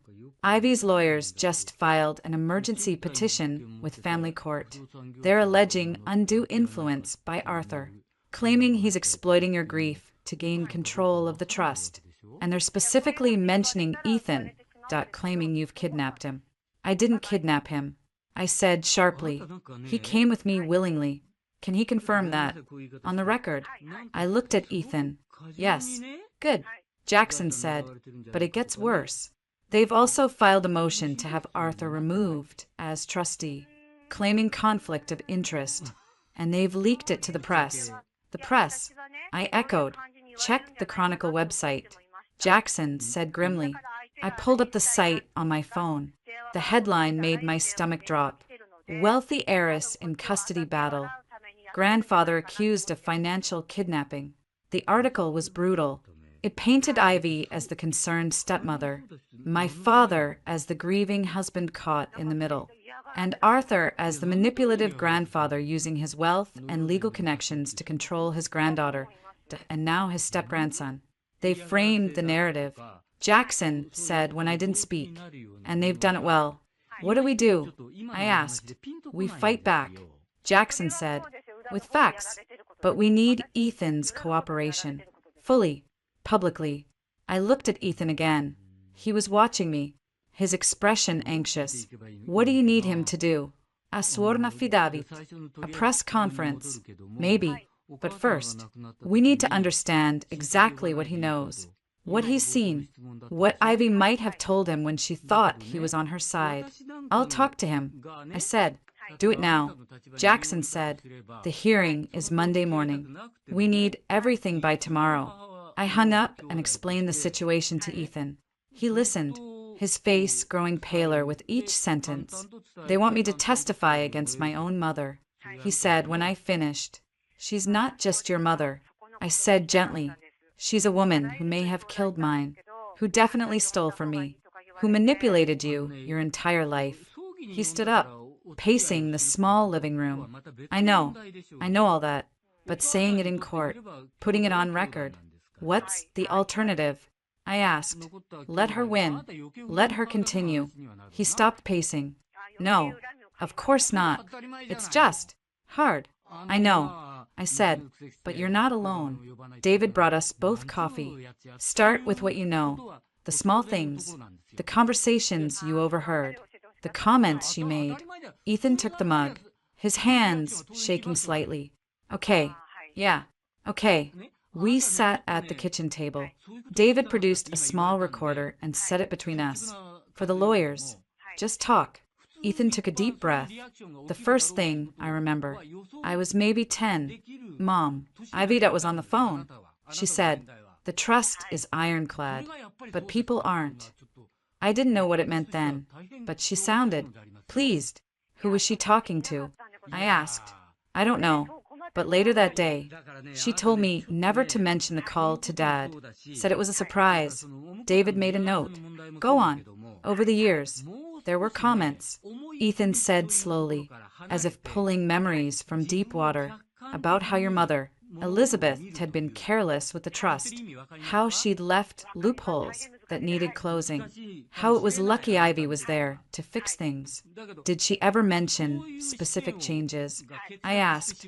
Once, when I was about 15, Ethan said, she was reviewing documents with a man, not a lawyer. I don't think. He had an accent. British. Maybe. She said something about contingent beneficiaries and how they needed to be minimized. Minimized. I repeated, the word like ice in my veins. Ethan nodded. At the time, I thought she meant distant relatives. Now we know she meant me. I finished. David's phone buzzed. He checked it, then showed me the screen. It was a text from Lucy. Lucy! Forensic accountants found something. Need to talk to Ethan. Now, I handed the phone to Ethan. He read it, his brow furrowed. What could they need from me? Let's find out, I said. David set up a video call on his laptop. Lucy's face appeared, looking tired but focused. Ethan, she said. Good. We need to ask you about some accounts. What accounts? Under your name. Lucy said. Several investment accounts, a Cayman Islands numbered account, and a property in Costa Rica. Ethan stared at the screen. What are you talking about? I don't have any of that. That's what we thought. Lucy said, but the paperwork says otherwise. Accounts opened when you were 16, 17, 18, all with you as the primary account holder, all funded with transfers from the trust. I never signed anything.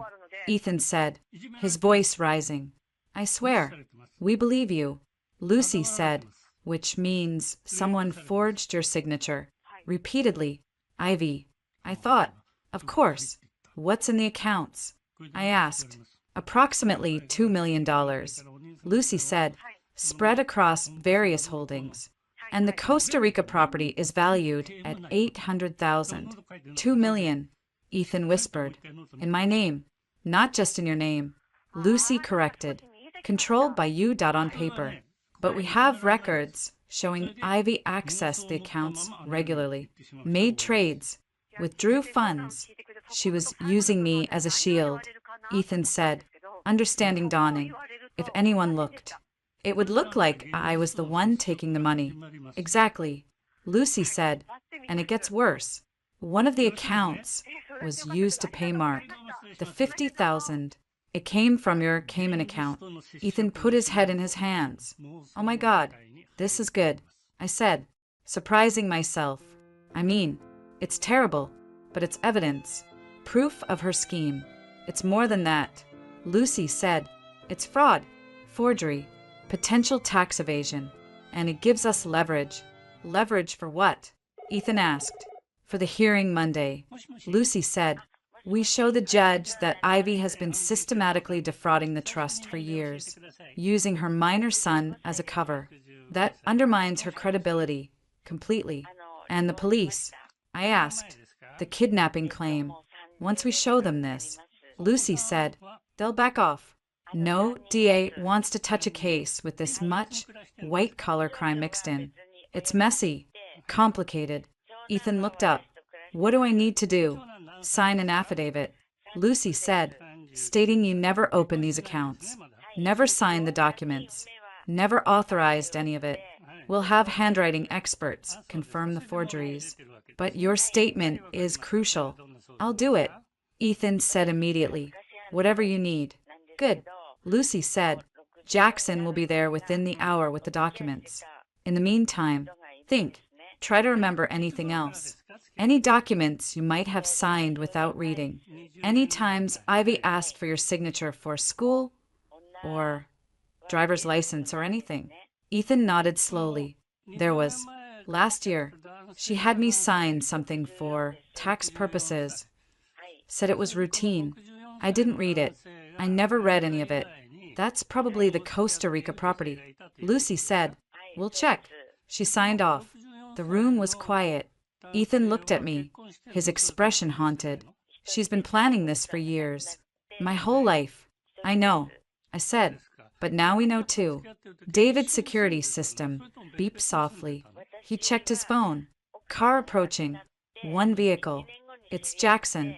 A few minutes later, Jackson entered the house, carrying a leather briefcase. He looked even more intense than usual. We need to move quickly, he said, setting the briefcase on the table. Ivy's lawyers are good. They've already requested an emergency hearing for tomorrow instead of Monday. Tomorrow.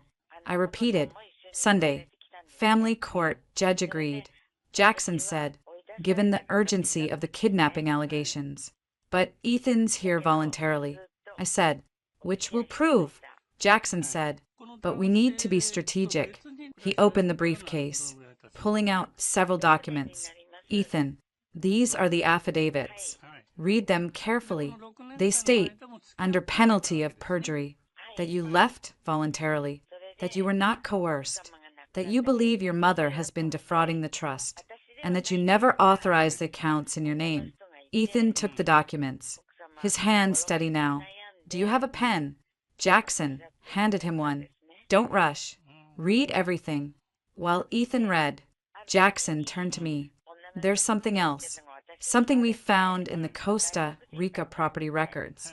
What? A name on the purchase agreement. Jackson said, as co-owner. Not Ivy. Not Ethan. Who? Robert Morgan. Jackson said quietly, your father. The room seemed to tilt. My father. He signed as co-owner. Jackson confirmed, which means he knew about at least some of this. Maybe not all of it, but enough. I thought of my father's slumped shoulders, his haunted eyes, his passive acceptance of everything Ivy did. Had it been guilt, complicity, or something else? He knew, I said softly. All along, he knew. Maybe not everything. Jackson cautioned, but certainly about the property, and likely about the accounts. Ethan looked up from the documents. He signed the Costa Rica papers with me. When? 3 years ago, Jackson said, according to the date. Ethan's face crumpled. That was my 18th birthday. He gave me the keys to the Porsche that day. We had dinner, just the two of us. He looked at me. He said he was proud of me, that I was becoming a man, and he had you sign property papers. I said, the betrayal complete. Without telling you, Ethan signed the affidavits, his movements mechanical. When he finished, he pushed them back to Jackson. Is that it? For now. Jackson said, we'll need you at the hearing tomorrow. Both of you. What about Ivy? I asked. Will she be there? Oh, yes. Jackson said.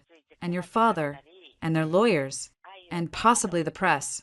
Given the leak, David spoke up from his position by the window. Security will be tight. I'll have a team at the courthouse. Jackson packed the signed documents into his briefcase. Get some rest.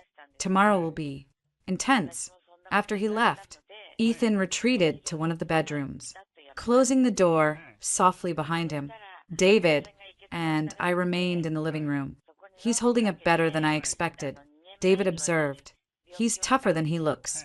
I said, or maybe he's just in shock. Probably both. David said, what about you? I'm angry, I admitted, at Ivy, at my father, at Mark, at the whole damn system that let this happen. Good, David said. Anger is useful, as long as you control it, not the other way around. My phone buzzed. A text from an unknown number, but I recognized the pattern. It was the same number Ivy had used earlier. Unknown, you think you've won. You have no idea. I have things on your grandfather, things that would destroy him. Call off the dogs, or I release them. I showed the text to David. What could she have on Arthur? Nothing real, David said, but he looked troubled. But she could fabricate something, or dig up old history. What old history? David hesitated. Your grandfather was a federal judge for 30 years. He made enemies. There were controversies, not criminal, but political. Could she use that? She could try, David said, But Arthur's reputation is solid. It would be a desperation move. I texted back, "Me, you have nothing, and we have everything. See you in court." The response came immediately. "Unknown, your choice. Don't say I didn't warn you." I blocked the number. "Get some sleep," David said. "Tomorrow is the beginning of the end." But as I lay in the unfamiliar bed, staring at the ceiling, I knew he was wrong. Tomorrow wasn't the beginning of the end. It was just the next battle in a war that had been raging since my mother died. A war I hadn't even known I was fighting, but I knew now, and I was ready. The San Francisco Superior Courthouse loomed like a concrete monolith against the gray Sunday sky. David drove us in a black SUV with tinted windows. 2 more identical vehicles, flanking us front and back. "Security detail," David explained when I asked. "Arthur isn't taking any chances." Ethan sat beside me, wearing a suit that was too large, borrowed from Arthur's closet. He'd been silent for most of the ride, staring at his reflection in the window. "Remember," Jackson said from the front passenger seat, "let me do the talking. Answer only what you're asked. Keep your answers brief and factual. And if Ivy tries to get to you," I asked, "don't engage." Jackson said firmly, "Not in the hallway, not in the restroom, not anywhere. She'll try to provoke you. Don't give her the satisfaction." The courthouse steps were crowded with reporters. Cameras flashed as we exited the vehicle. A wall of security personnel forming around us. Shouted questions blended into an unintelligible roar. "Lily, is it true you kidnapped your brother? Ethan, did your grandfather pressure you to testify against your mother? Jackson, any comment on the fraud allegations?" We moved through the gauntlet, up the marble steps, and into the relative quiet of the building. Our footsteps echoed in the high-ceilinged hall as we made our way to Department 15, Family Court. Inside the courtroom, Ivy and my father were already seated at one table with their attorneys, 3 of them, all in expensive suits. Ivy wore a simple navy dress, pearls at her throat, the picture of respectable distress. My father looked like he hadn't slept in days. At the other table sat Arthur, Lucy, and 2 additional attorneys from Jackson's firm. Arthur met my eyes and gave a slight nod. The judge entered, a woman in her 60s with sharp eyes and silver hair pulled into a severe bun. Judge Ramirez. She took her seat without ceremony. "This is an emergency hearing on the matter of Morgan Family Trust and associated custody concerns," she began, her voice carrying through the quiet room. "I've read the filings. This is unusual, to say the least." Ivy's lead attorney, a man named Caldwell with slicked-back hair and an arrogant tilt to his chin, stood.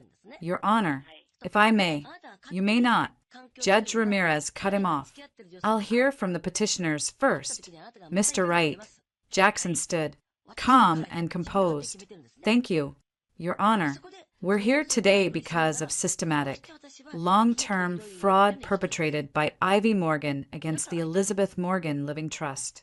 Fraud that her husband, Robert Morgan, facilitated, and fraud that victimized both her stepdaughter, Lily Morgan, and her own son, Ethan Morgan. Strong accusations." Judge Ramirez said, "Evidence." Jackson nodded to Lucy, who stood and began distributing folders to the judge and opposing counsel. Bank records showing unauthorized transfers totaling over $3 million. Forged documents in Ethan Morgan's name for accounts holding an additional $2 million. Property deeds with forged signatures, and recordings of Ivy Morgan conspiring to manipulate Lily Morgan into surrendering her inheritance. Ivy's face remained a mask of calm, but I saw her hands tighten on the table. "These are fabrications," Caldwell said without looking at the documents. "My clients have been targeted by a vindictive former father-in-law who happens to be a retired federal judge with an impeccable reputation." Judge Ramirez interrupted. "Whereas your clients." She opened one of the folders. scanning the contents. 8 million in personal debt using trust assets as collateral. That's not fabrication. Counselor, that's mathematics.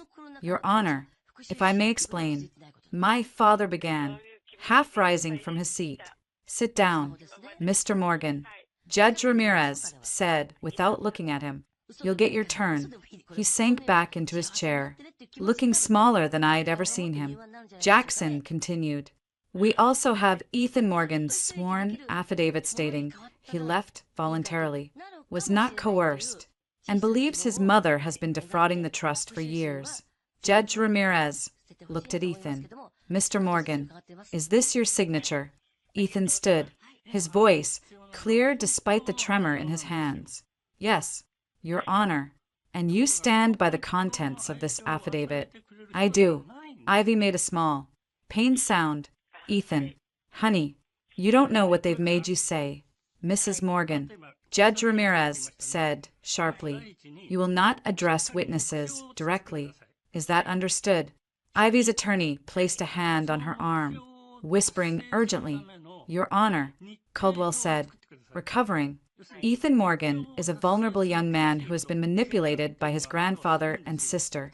He's not competent to. He's 20 years old. Judge Ramirez interrupted. And he's sitting here of his own free will. That's competent enough for me. She turned back to Jackson. What are you asking for? Mr. Wright. Several things. Your Honor, Jackson said. First, that Ivy Morgan be immediately removed as co-trustee and barred from any access to trust assets. Second, that Robert Morgan be similarly removed pending further investigation. Third, that the trust be placed under independent management. Fourth, that Ivy and Robert Morgan be required to repay all misappropriated funds. And fifth, that a criminal referral be made to the district attorney's office. The courtroom was silent. Even the reporters in the back had stopped whispering. That's quite a list. Judge Ramirez said finally, Mrs. Morgan, your response. Ivy stood, her composure flawless.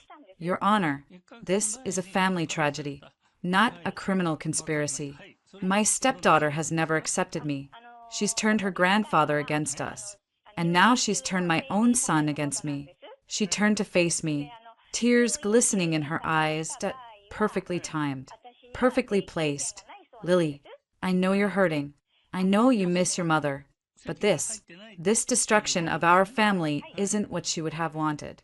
For a moment, the old guilt rose in me, the guilt she'd cultivated for years, the sense that I was the problem, the difficult one, the one who couldn't move on. Then I remembered the video, my mother's thin face, her whispered suspicions, and I stood. Your Honor, may I speak? Judge Ramirez studied me. This is highly irregular. Please, I said, there's something you need to see. I looked at Jackson, who nodded. Lucy produced a tablet, connecting it to the courtroom's display system. What is this? Judge Ramirez asked. A recording, I said, made by my mother, Elizabeth Morgan, 2 months before she died. Ivy went very still. My father's head came up sharply. On the screen, my mother appeared. The same video I'd seen at Arthur's house. But this time, I watched Ivy's face as my mother spoke. That when Nurse Ramirez came to me, telling me she'd seen Ivy in the medical records office, asking questions about my medications. Ivy's perfect composure cracked. Just for a second, a flicker of panic in her eyes, quickly masked.